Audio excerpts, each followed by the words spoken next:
사도행전 19장 1절에서 7절까지의 말씀입니다. 제가 가진 성경으로 신약 성경 219페이지입니다.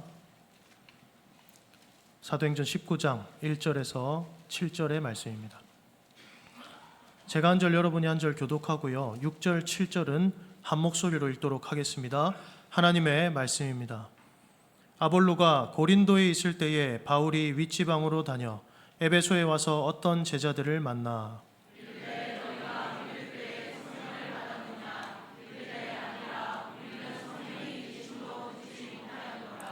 바울이 이르되 그러면 너희가 무슨 세례를 받았느냐? 대답하되 요한의 세례니라.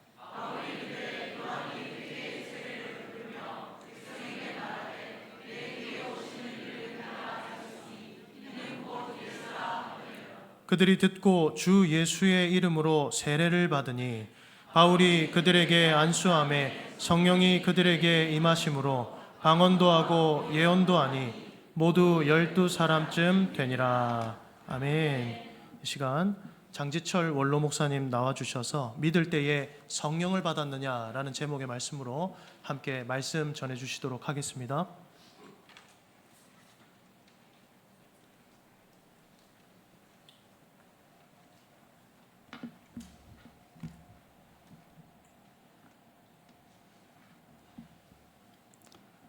반갑습니다. 저는 은혜 가운데 잘 지나고 있습니다. 건강하게 잘 지나고 있습니다. 이 은퇴를 해도 사실은 아직까지 목회하는 기분입니다. 왜냐하면 시온성 교회에 매주 나가서 설교를 하고 있습니다. 그런데 전에 있던 설교는 못하고 매주 설교를 준비하려고 그러니까 그것도 참 힘드네요. 그런데 항상 이 강단에 서면은 어디든지 마찬가지입니다. 왜 그렇게 떨리는지. 오늘은 유달리 입이 바짝바짝 말라가지고 설교를 못하겠더라고요. 일부 예배 때 설교하는데 지금도 입이 말라가지고 여러분들이 기쁘기도 기쁘고 또 오래간만에 보니까 또 나시기도 하고 그렇습니다. 근데 설교는 많이 준비했는데 이게 다 전달하려고 그러면 여름 점심도 못 먹을 끼고 한 번 오는 건데 본전은 뽑고 가야 안 되겠습니까? 그죠? 그런데 여러분 오늘 설교를 너무 부담스럽게 듣지 마시고 사실은 어떻게 보면 부담스럽기도 하면서도 또 그런 설교가 아닙니다. 우리가 정말 우리 모두는 이 성령 받았다라고 하는 성령의 사람이라는 것을 확신하고 성령의 충만한 자리로 나아가는 그런 축복의 시간이 되기를 주의 이름으로 축복합니다. 그런 내용을 담고 있는 설교니까 그렇게 말씀을 마음은 여시고 듣는 시간이 되기를 바랍니다. 사도 바울이 제3차 전도 여행을 할 때에 에베소에 가서 그곳에서 어떤 제자 몇 사람을 만나서 너희가 믿을 때에 성령을 받았느냐 그렇게 물었습니다. 사도 바울이 만나서 질문한 그 사람들은 불신자들이 아닙니다. 경건한 사람들이었습니다. 예수님을 메시아로 믿는 사람들이었습니다. 신앙의 생활이 꽤 오래된 사람이었습니다. 그런데 세례 요한에게 회개의 물세를 받고 우리는 예수님을 그리스도로 믿는 사람이지만은 그러나 우리는 성령이 계심도 듣지 못했습니다. 그렇게 대답을 했습니다. 그렇습니다. 오늘날도 마찬가지입니다. 성도들 가운데 성령에 대하여 모르는 사람들이 너무너무 많다라는 것입니다. 물론 예수님을 처음 믿는 초신자들은 모를 수가 있습니다.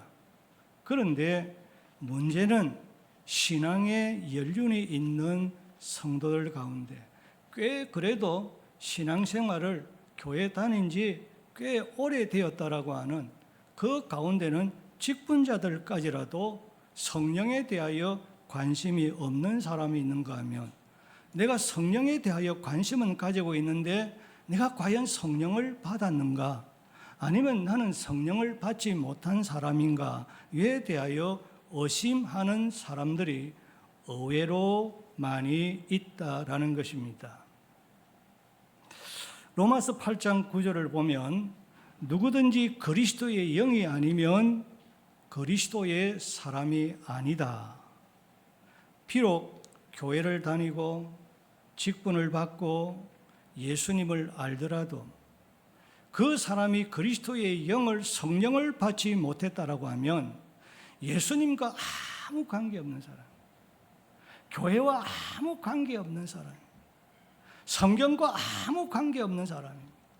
하나님의 나라 천국과 아무 관계가 없는 사람입니다.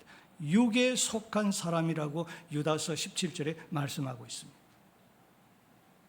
왜냐하면 참된 신앙의 생활이라고 하는 것은, 참 예수 믿는 신앙생활이라는 것은 내 힘으로 되지 않고 내 능으로 되지 않고 내 의지로 되지 않고 내 열정만 가지고 되는 것이 아니고 내 노력으로 할 수 있는 것이 아니라 오직 성령의 역사로만 가능하기 때문인 것입니다. 성령의 역사로만 가능합니다. 이것이 우리의 신앙생활의 핵심인 것입니다. 사랑하는 성도 여러분, 교회는 영적인 공동체이지만은 동시에 눈에 보이는 사회적 조직체이기 때문에 성령을 받지 못해도 얼마든지 재미로, 취미로, 습관적으로 교회는 다닐 수 있습니다. 교회 나와서 예배도 드릴 수 있습니다. 목사도 될 수 있고, 장로도 될 수 있고, 권사도 될 수 있고, 집사도 될 수 있고, 교회의 직분을 받아서 봉사도 할 수 있습니다. 찬양도 할 수 있습니다. 멋있게 아름답게 기도도 할 수 있습니다. 성령을 받지 못해도 신학 공부를 하고 신학자가 되고 목회자가 되어서 설교할 수 있고 가르칠 수 있습니다. 얼마든지 그럴 수 있습니다. 그런 사람들이 한두 사람일까요? 자, 그렇다고 한다면 누가 성령을 받은 사람일까? 어떤 사람이 성령을 받은 사람일까? 성령은 우리의 눈에 보이지 아니하기 때문에 성령 받은 것을 어떻게 저와 여러분이 알 수가 있겠습니까? 성령이 내 마음속에, 성령이 내 영혼 속에 계신다는 것을 어떻게 알 수가 있겠습니까? 당신은 성령 받았습니까? 당신 속에 성령이 내주하고 계십니까? 그렇게 여러분들에게 물어볼 때 여러분 무엇으로 확인시킬 수 있으며 무엇으로 그들에게 증명할 수가 있겠습니까? 증명해야 되잖아요.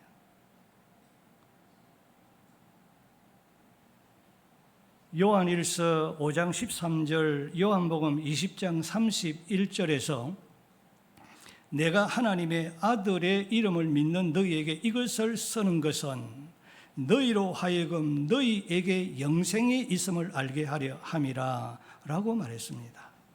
사도 요한이 요한복음을 기록하고 사도 요한이 요한 1서를 기록한 그 목적에 대해서 말하기를 예수님은 하나님의 아들이요, 예수님은 인간을 구원하기 위하여 이 땅에 오신 구원자이심을 믿는 사람들에게 너는 성령 받은 사람이야, 너 속에 성령이 내주하고 계신다는 것과 너는 구원받은 사람이야, 너는 영생을 얻은 사람이라는 것을 확신시켜 주기 위하여 내가 이 성경을 기록했다.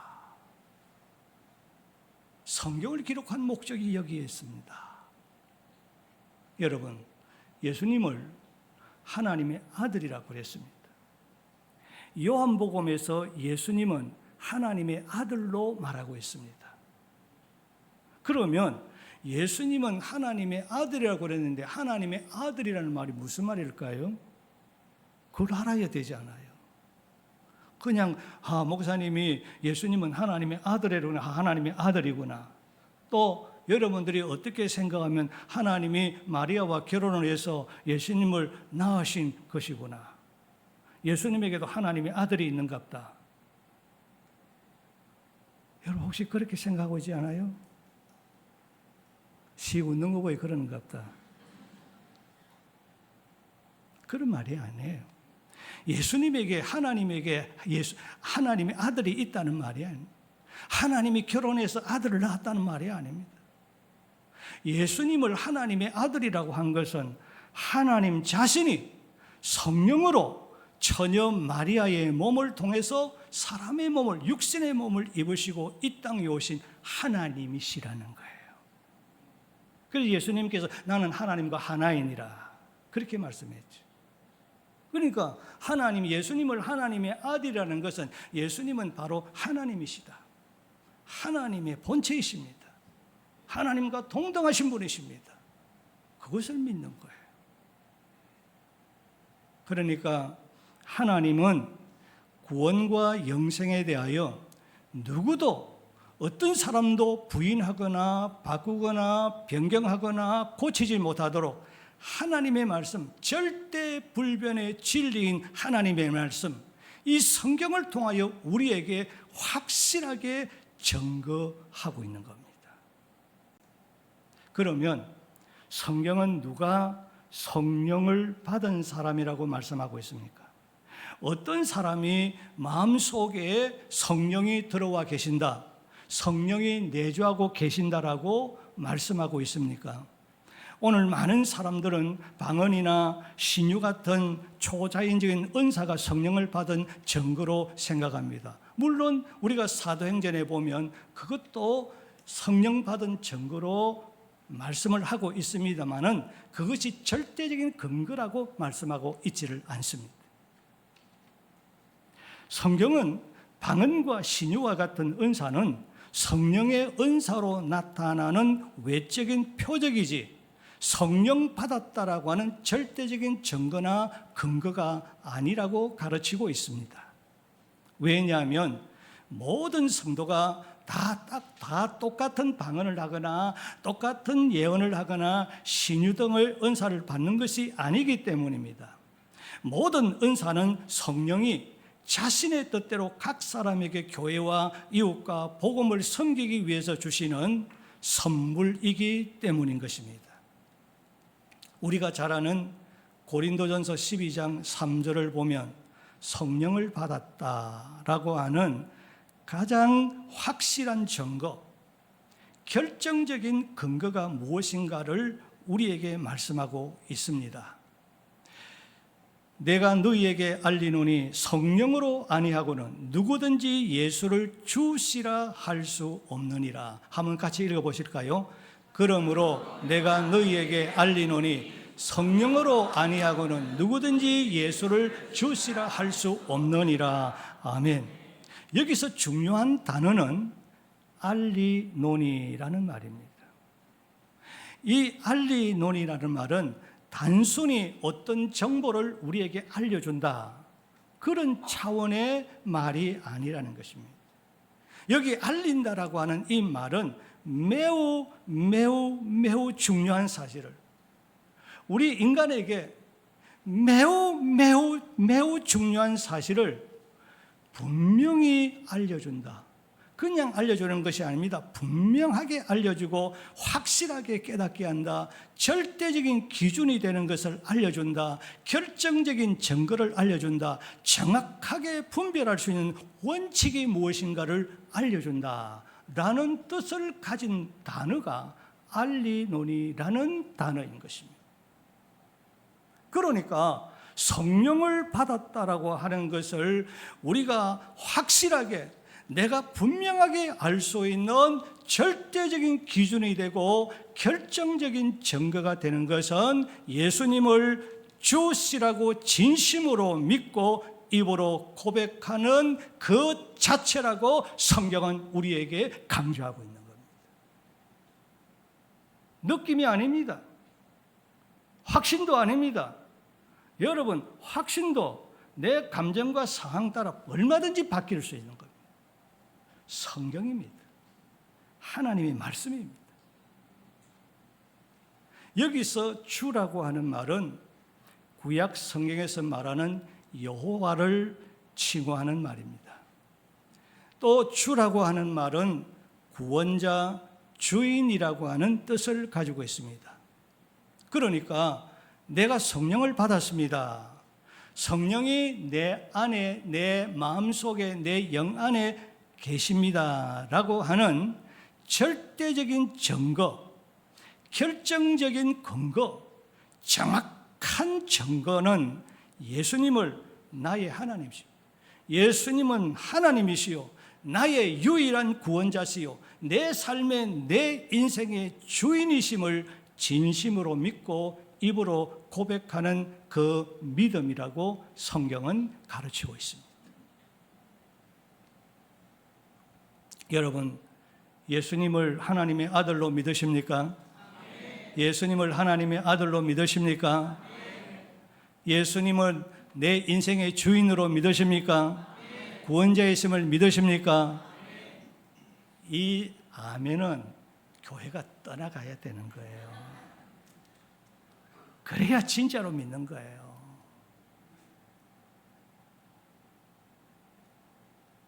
요한일서 5장 1절을 보면 예수께서 그리스도이심을 믿는 자마다 하나님께로부터 난 자니, 예수께서 그리스도이심을 믿는 자마다 하나님께로 난 자니라고 했습니다.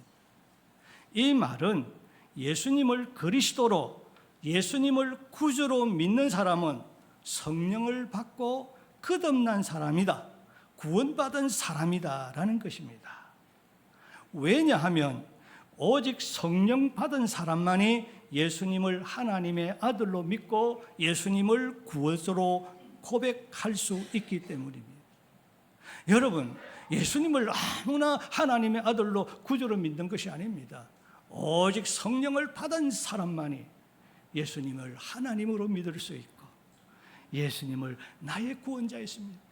예수님이 내 인생의 진짜 주인입니다. 내가 예수님을 알지 못했을 때, 내가 예수 믿지 않았을 때, 내가 내 인생의 주인이 되어 내 마음대로 살았지만은 예수님을 나의 구주로 영접한 이후부터는 내 안에 계신 성령님이 내 인생의, 내 삶의 주인입니다. 주님 뜻대로 하옵소서. 이것이 믿어지고 이것이 내 입으로 고백되어질 때 그 사람이 성령 받은 사람이에요. 그 사람 속에 성령이 임재하여 계시는 겁니다.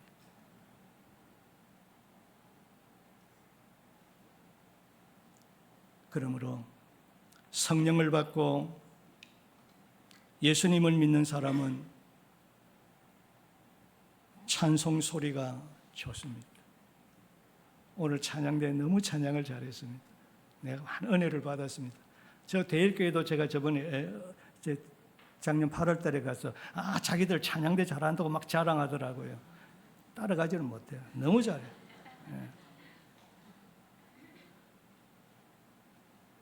네, 여러 군데 다녀보거든요. 우리 성북교회가 찬양대 최고야. 박수, 경례를.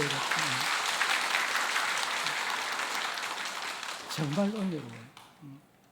제 있을 때도 잘했지만 지금 더 잘해.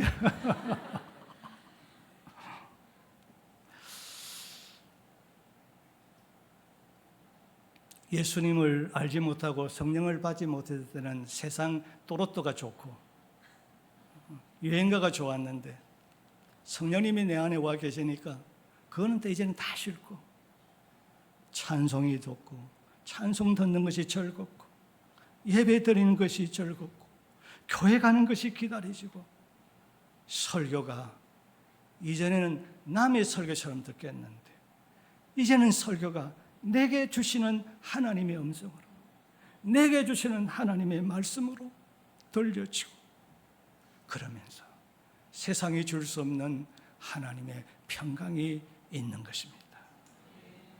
이런 사람이 성령을 받은 사람이에요. 이런 사람의 마음속에 성령이 내주하고 있는 것입니다.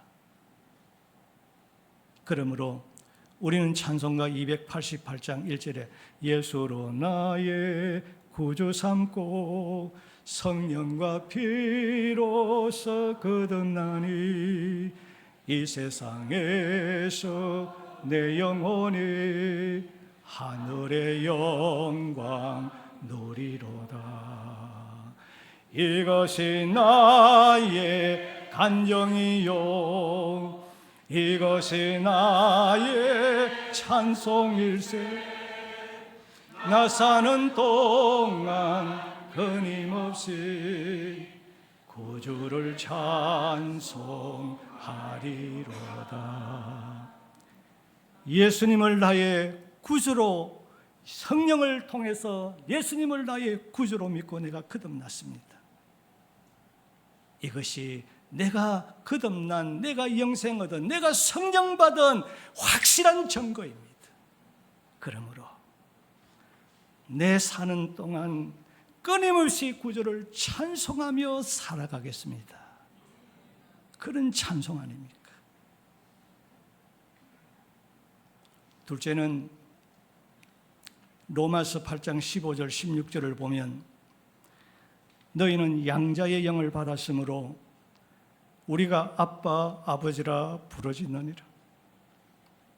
성령이 친히 우리가 하나님의 자녀인 것을 증언하시나니.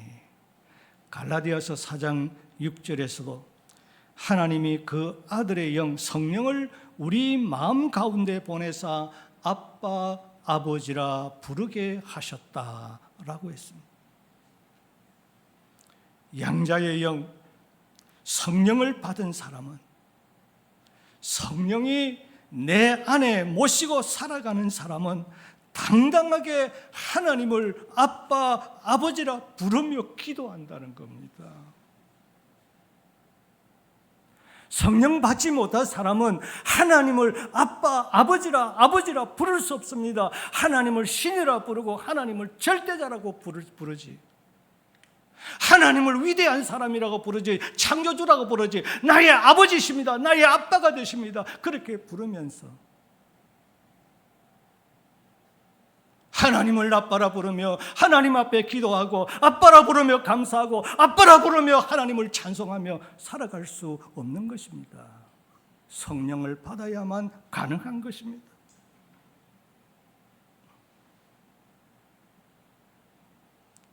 하나님을 아버지라 부르며 기도하는 그 자체가 내 안에 계신 성령께서 야야, 너 성령 받았어.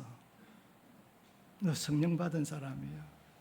너 영생 얻은 사람이요. 너 구원 받았어. 너 천국 갈 백성이야.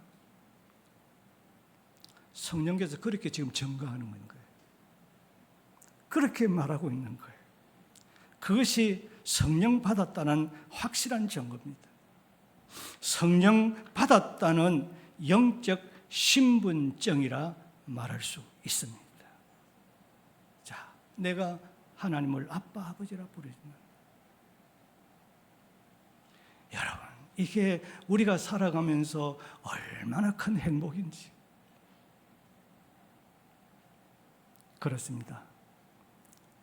예수님을 나의 하나님이요 나의 구원자이심을 믿고 그 하나님을 아빠라 부르며 기도하는 사람이 성령 받은 사람인 줄로 믿습니다. 하나님을 아버지라 부르며 기도하는 그 사람의 마음속에 성령이 내주하고 계시는 것입니다.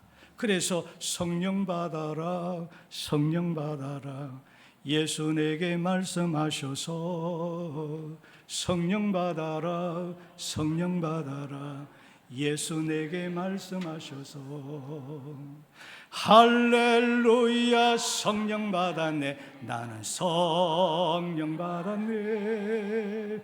할렐루야, 성령 받았네, 나는 성령 받았네. 한번 찬양해 볼까요? 네. 박수 치면서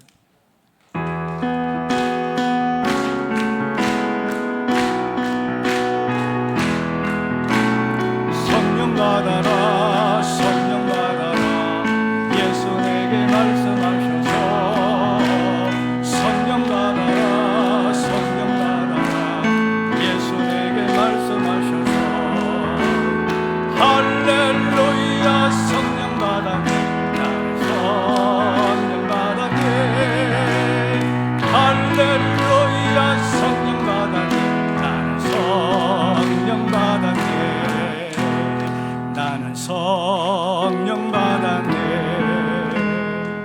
할렐루야. 우리 모두는 성령을 받은 사람인 줄로 믿습니다. 성령을 받은 사람입니다. 내 속에 성령님이 와 계십니다. 성령님이 와 계셔서 오늘 여러분들이 거룩한 주일 아침 나와서 하나님께 예배하고 하나님을 찬양하고 기도하고 말씀을 듣고 하나님께 영광을 돌리는 것입니다. 바울은 성령의 계시도 듣지 못했다는 이 에베소 교인들에게 세례 요한이 너희에게 내 뒤에 오시는 예수를 믿으라고 증거한 그 예수님을 너희가 구주로 믿어야 한다라고 가르쳤습니다.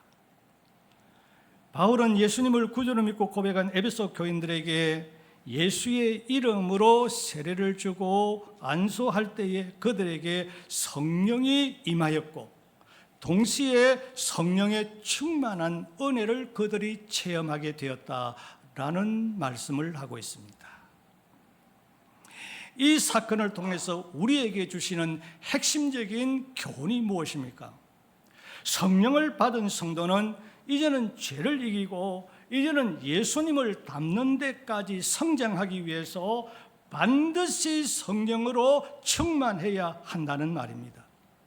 성령을 받은 성도에게 있어서 성령의 충만이라는 것은 내가 선택해도 되고 선택해도 아니고 내가 충만을 받아도 되고 받아지 않아도 되는 그런 것이 아니라 성령을 받은 사람은 반드시 성령을 받아야 한다는 절대 필수라고 하는 것을 우리에게 가르쳐주고 있는 것입니다.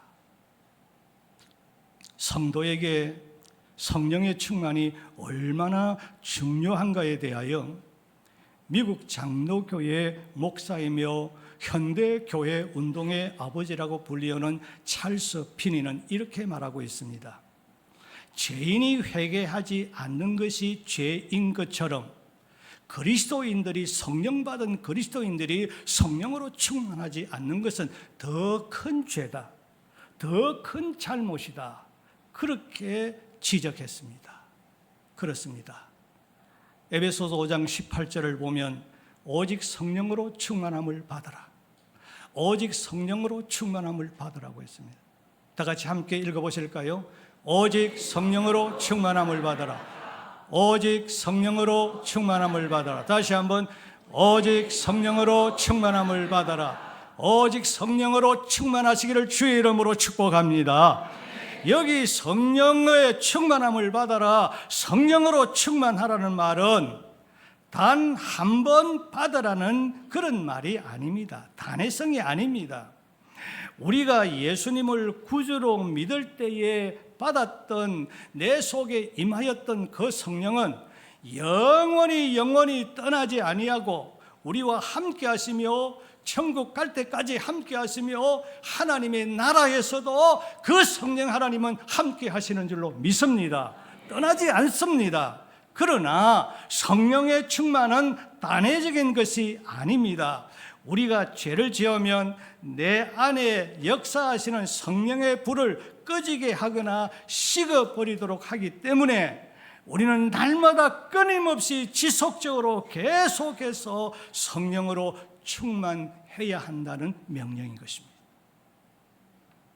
자, 그러면 성령의 충만이라는 것이 무엇일까? 무엇이 성령의 충만인가? 성령의 충만은 내가 예수님을 믿을 때에 내 마음속에 들어오신 성령께서 내 생각, 내 감정, 내 의지, 내 삶, 내 인생을 완전히 장악해서 나를 지배하시고 나를 통치하시고 나를 다스리시고 나를 인도하시는 대로 순종하며 살아가는 것을 가르쳐서 성령의 충만이라 그렇게 말합니다. 성령의 충만은 내 생각과 내 방법대로 행하지 않고 내 욕심대로 행하지 않고 오직 성령의 지배를 받고 성령의 지시와 성령의 뜻과 성령의 인도하심을 따라 생활하는 것을 가르쳐서 성령의 충만이라 그렇게 말하는 것입니다. 자, 그렇다면 우리가 왜 성령으로 충만해야 합니까? 성령 충만하면 오늘 우리에게 어떤 변화가, 우리의 생활 속에 우리의 인격과 우리의 생각에 우리에게 어떤 변화가 일어난다고 성경은 우리에게 가르치고 있습니까? 성령으로 충만하면 하나님의 말씀을 온유함으로 받습니다. 하나님의 말씀을 온유함으로 받습니다. 여러분, 우리가 신앙의 생활을 하면서 하나님의 말씀을 받는 이 자세가 얼마나 중요한지 모릅니다. 믿음은 말씀을 들음에서 생긴다고 그랬습니다. 믿음은 말씀을 들음에서 생기고, 말씀을 들음을 통해서 우리의 믿음이 자라가고, 말씀을 들음을 통해서 우리의 믿음이 건강하게 되어지는 겁니다.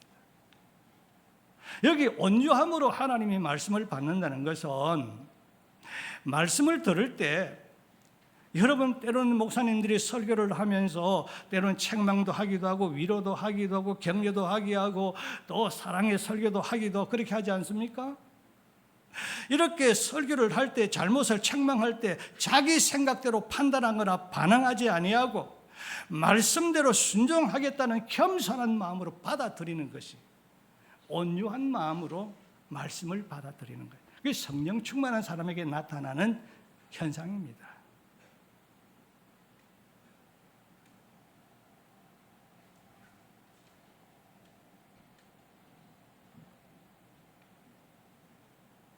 여러분, 목사가 말씀에서 이탈하지 않는 설교를 한다면 그는 하나님의 말씀으로 받아들이세요.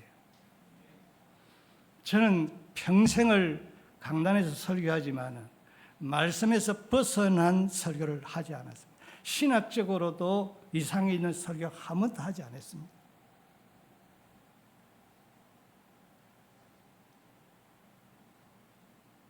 성경에 없는 설교 하지 않았습니다. 제가 쓰는 단어도 다 성경 안에 단어가 다 있습니다. 일일이 성경을 찾아가서 그 단어를 찾아냅니다. 그렇게 한평생 설교했습니다. 그래서 한 편의 설교하기 위해서 잠을 일주일, 며칠 못 자고 설교 준비합니다.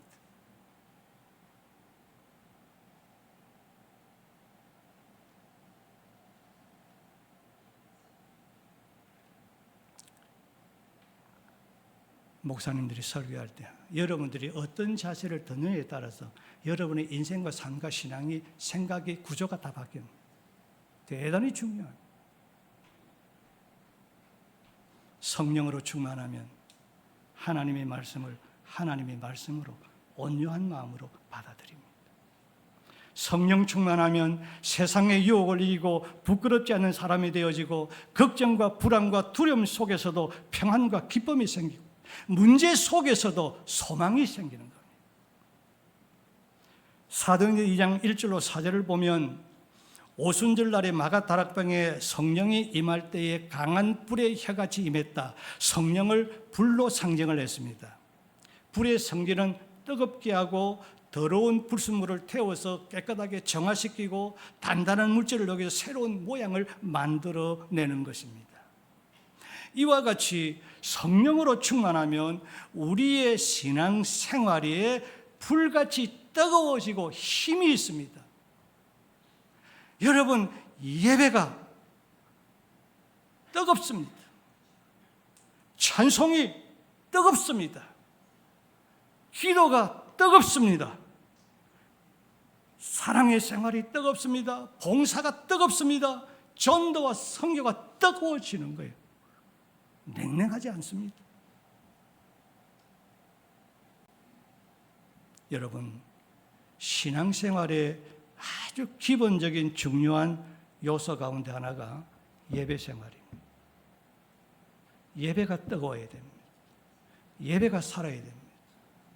예배가 죽고 예배가 식으면 모든 것이 식어버리고 죽어버리는 것입니다. 성령 받으면 예배가 살아날 줄로 믿습니다. 예배가 뜨거워질 줄로 믿습니다. 기도가 뜨거워질 줄로 믿습니다. 뜨거워야 돼요. 찬양이 뜨거워야죠. 여러분들이 찬양이 안 뜨거우니까 중간중간에 마이크를 들고 찬양을 하잖아. 왜 그렇게 할까요? 안 하니까. 그거 하지 마세요. 여러분 목소리로. 찬양은 하나님 앞에 드리는 향기로운 제물이라고 그랬잖아. 히브리서 12장에. 제물을 드리세요. 제물을 드리세요.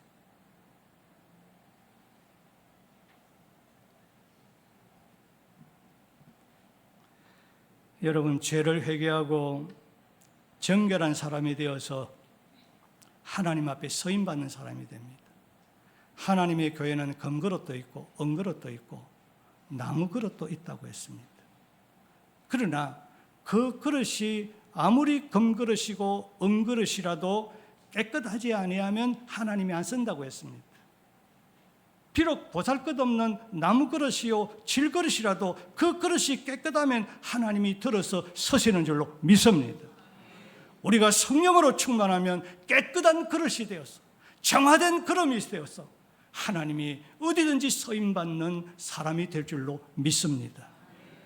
성령으로 충만하면 죄의 습관을 따라 살아가던 옛사람이 성령을 쫓아 살아가는 새 사람으로 변화가 되어집니다. 성령으로 충만하면 용서할 수 없는 사람도 용서할 수 있고 매사에 정직하고 삶이 정결합니다. 깨끗합니다. 더럽지 않습니다. 말과 행동이 같습니다. 주변 사람들에게 야, 저 사람 믿을 수 있는 사람이라고 그런 사람이 되고 그래서 선한 영향력을 끼치는 사람이 되기 때문인 것입니다. 성령으로 충만하면 종교적인 의무로 형식적으로 억지로 드리는 그 예배가 이제는 사랑과 기쁨과 감격이 넘치는 참된 예배의 생활이 회복되어지고 기도의 응답이 있고 남을 나보다 낮게 여기며 겸손히 봉사하는 사람이 되어지는 것입니다.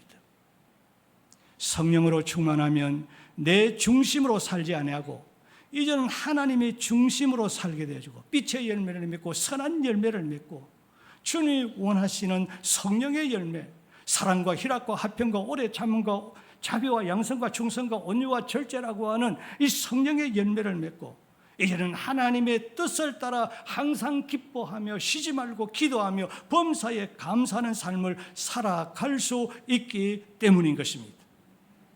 성령으로 충만해야 예수님의 최후의 지상명령인 온 천하에 다니며 만민에게 복음을 전파하는 증인이 될 수가 있기 때문입니다. 성령으로 충만할 때만이 전도의 사명을, 선교의 사명을 감당해 나갈 수가 있는 것입니다. 참, 전도라는 것이 말처럼 쉬운 게 아닙니다. 제가 여러분들에게 한 30년 있으면서 전도 훈련을 많이 시키지만은 제가 별로 전도해 나가본 적은 없거든요. 그래서 은퇴한 다음에 내가 얼마나 회개했는지 모릅니다. 하나님, 내가 전도 훈련만 시켰지 내가 직접 나가서 전도해 본 적은 얼마 없었습니다. 목사는 끝까지 복음 전하고 살다가 죽어야 될 건데 하나님 너무너무 죄송합니다. 어느 날 새벽에 부목사님이 사도행전 1장 8절의 말씀을 가지고 설교를 하는데 오직 성령이 너희에게 말씀이 너희가 권능을 받고 예루살렘과 온 유대와 사마리아 땅까지 내 증인이 되리. 그 말씀이 내 가슴을 치는 하나님 용서해달라. 내가 매일은 내가 전도 못해도 일주일에 한두 번 나가서 전도하겠습니다. 그래서 전도지를 만들고 교회는 성북교회 이름 붙이고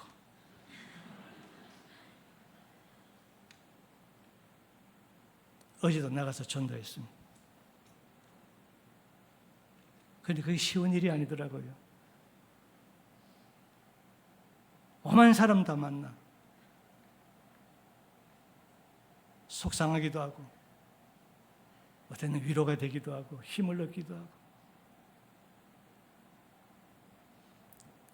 이게 예수 믿는 재미 아니겠어요?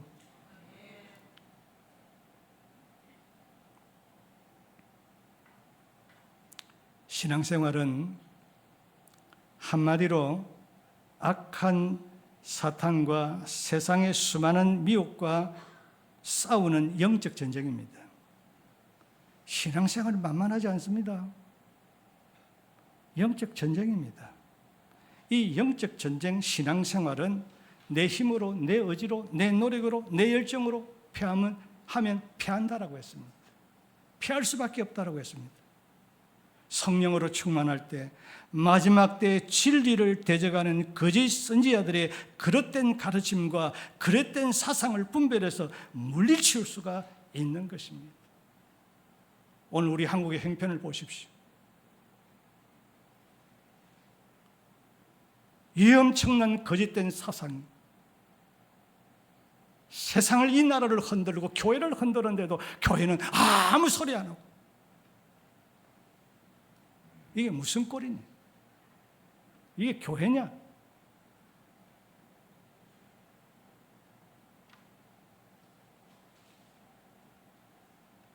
죽은 교회지. 성령의 역사나는 교회지. 성령을 알고 복음을 알면 절대 그럴 수가 없습니다.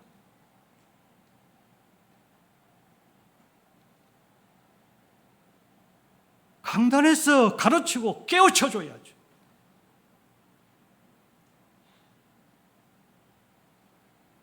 여러분, 정말 나를 위해서 기도해야 될 때입니다. 저는 밥 먹을 때도 기도합니다. 나를 위해서 기도합니다. 가정 예배 드릴 때 집사람하고 나하고 꼭 기도합니다. 너무너무 심각했어. 지금 우리가 이렇게 자유롭게 마음껏 예배 드릴 날이 얼마나 있을 것이라고 생각합니까?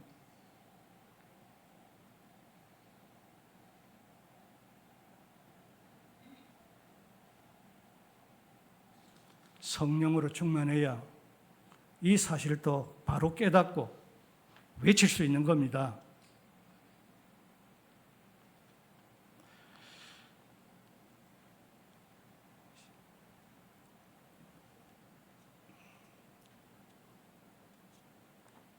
본전은 뽑고 가겠습니다.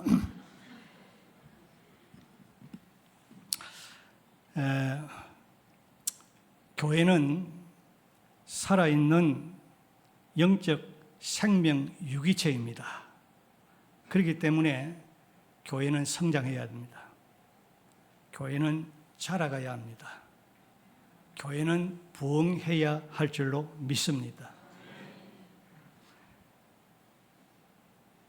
그런데 오늘날 교회들은 교회 부흥과 성장을 위해서 성령 대신 인간적인 다양한 방법, 조직적인 체계, 다양한 프로그램, 오늘 기업들이 사용하고 있는 경영학적 마케팅 전략, 화려한 음향, 조명, 기술, 세련된 화술, 심리적인 위로, 분장과 연출 등을 도입을 하고 있다는 것입니다. 제가 이것을 부정하는 것은 아닙니다. 필요도 합니다. 그러나 이것을 너무 의지한다는 것입니다. 목사가 설교를 나오면서 분장할 필요가 뭐가 있어요? 있는 그대로 나오지. 좀 여러분들이 잘 보이면 뭐 하는데, 하나님 앞에 잘 보이면 되지. 좀 험 있으면 어때?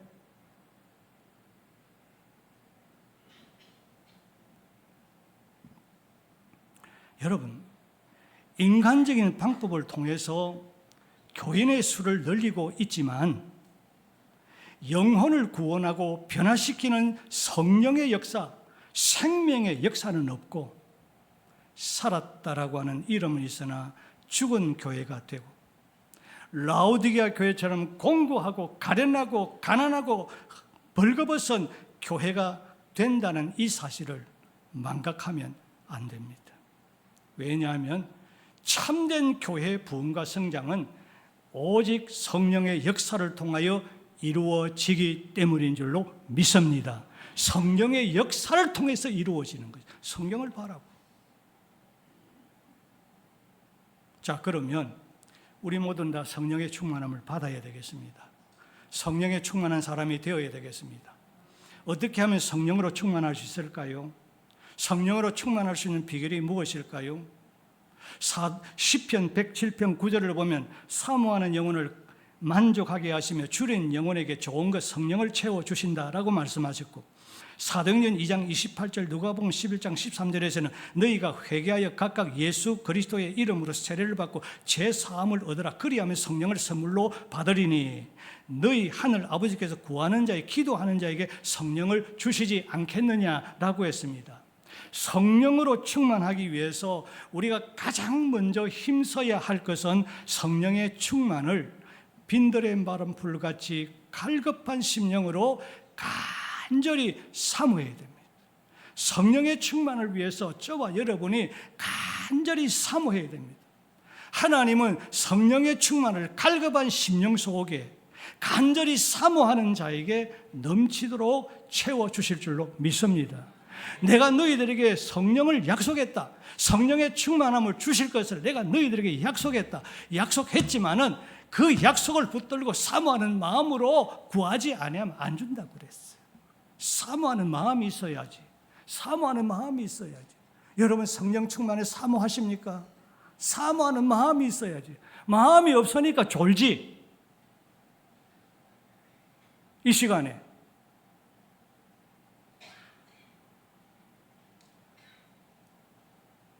사모해야 돼요. 두 번째는 성령님은 거룩한 영이십니다. 거룩한 영이심으로 하나님 앞에 나아가서 내 마음 속에 있는, 내 마음 영혼 속에 있는 더러운 모든 죄, 양심에 끓이끼는 모든 죄를 하나하나 자백하고 회개해야 됩니다. 두리뭉술하게 말고 하나하나 기억되는 대로 하나님, 이런 잘못이 있습니다. 이런 허물이 있습니다. 이런 거짓이 있습니다. 하나님 용서해 주옵소서. 회개해야 합니다. 우리가 자신의 죄를, 내 자신의 죄를 고백하고 회개할 때, 그리고 회개하는 것만큼 하나님께서 성령으로 충만하게 주실 줄로 믿습니다. 회개하는 것만큼. 그리고는 갈급한 내 심령 위에 성령의 약속의 성령으로 충만하게 주시옵소서. 성령의 단비를 부어 주시옵소서라고 간절하게 기도하고 부르짖어 기도해야 합니다. 하나님은 간절히 기도하는 자에게 성령의 충만함을 주실 줄로 믿습니다. 가만히 있으면 때가 되어지면 받는 게 아니에요. 사모하는 마음으로 하나님 앞에 나아가서 나의 죄를 고백하고, 주여 내가 지금 갈급합니다. 주여 내게 성령 받아야 되겠습니다. 주여 약속하신 성령으로 나에게 충만케 해 주시옵소서. 간절하게 부르짖고 기도해야 하나님이 건거히 주시더라고. 그때 가야 조금 맛봐.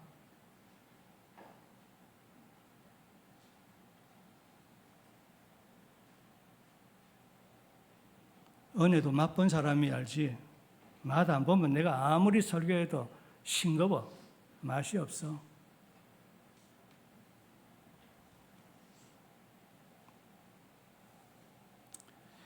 여러분, 오늘 우리가 성령으로 충만하지 못하는 것은 너희가 얻지 못하면 구하지 아니하기 때문이다. 기도하지 아니하기 때문입니다. 여러분, 기도하시는 가운데 더 열심히 기도하시기를 주의 이름으로 축복합니다. 열심히 기도하는 가운데 더 열심히 기도하시기를 주의 이름으로 축복합니다. 저 사실 기도하고 싶어 죽겠습니다. 마음 놓고 기도하고 싶은데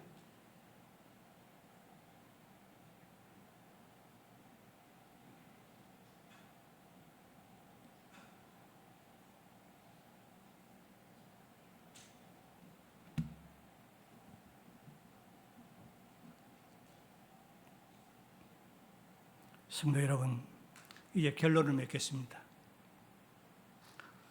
성령 충만은 하나님의 뜻을 분별해서 하나님의 뜻을 따라 살 수 있고, 성도답게 세상 사람들에게, 목사답게 세상 사람들에게, 장로답게 세상 사람들에게 선한 영향력을 끼치는 구별된 삶을 살아갈 수가 있고, 성도의 직분과 그 사명에 충성하게 하는 핵심적인 능력인 것입니다.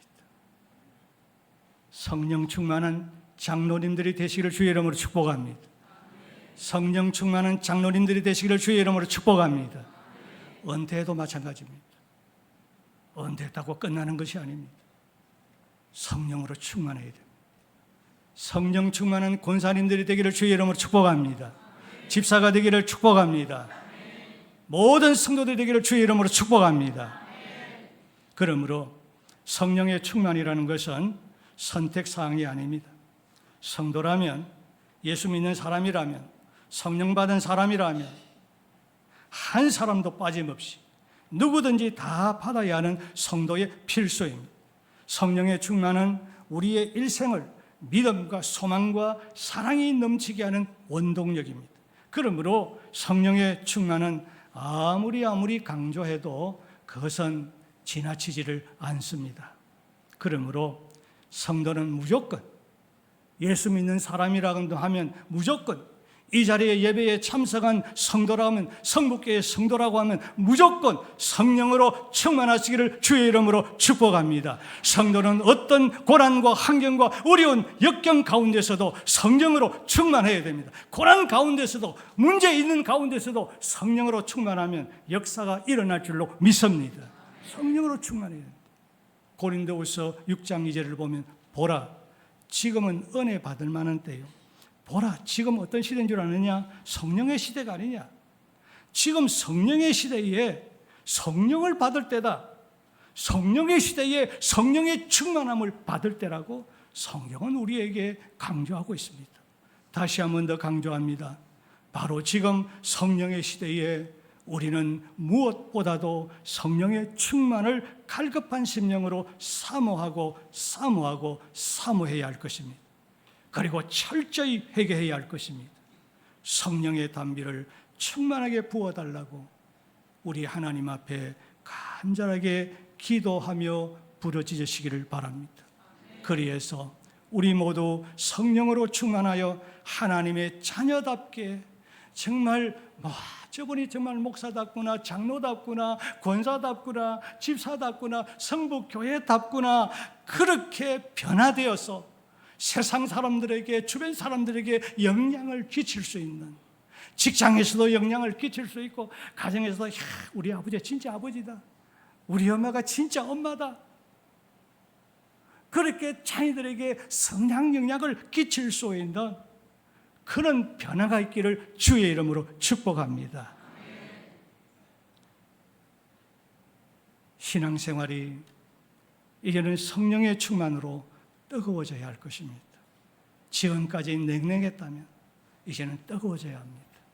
기도가 더 뜨거워지고, 찬송이 더 뜨거워지고, 봉사가 더 뜨거워지고, 전도 선교가 더 뜨거워져야 하는 것입니다. 사랑하는 생활이 더 뜨거워져야 합니다. 그래서 장성한 분량에까지 자라서 예수님을 닮으시고, 여러분의 이와 같은 성령의 충만을 통해서 우리 성국회가 더 부흥의 역사가 일어나기를 주의 이름으로 축복합니다. 그래서 하나님을 기쁘시게 하는 존귀한 성도들이 다 되시기를 예수님의 이름으로 축복합니다. 하나님 아버지 감사합니다. 너희가 예수를 믿을 때 성령을 받았느냐? 라고 질문했을 때 우리는 성령에 대해서 알지를 못합니다. 들어보지도 못했습니다. 혹시 이런 사람이 없습니까? 이런 성도들이 없습니까? 오, 주여, 나는 성령에 대한 관심이 있지만은 내가 성령 받았는지 성령 받지 못했는지 불확신 가운데서 예수를 믿었던 그런 우리의 모습은 아닌지, 오늘 말씀을 통해서 나는 성령 받았네, 나는 성령 받았네, 내 속에 성령님이 와 계시네, 할렐루야, 성령 받은 그 은혜에 감사 찬송하며 이제는 우리 모두가 다 성령 받은 그 자리에 머물지 말고 성령으로 충만한 자리에까지 나아가는 우리 모든 주의 백성들이 되도록 주여 역사해 주시고 축복해 주시옵소서. 예수님의 이름으로 기도하옵나이다. 아멘.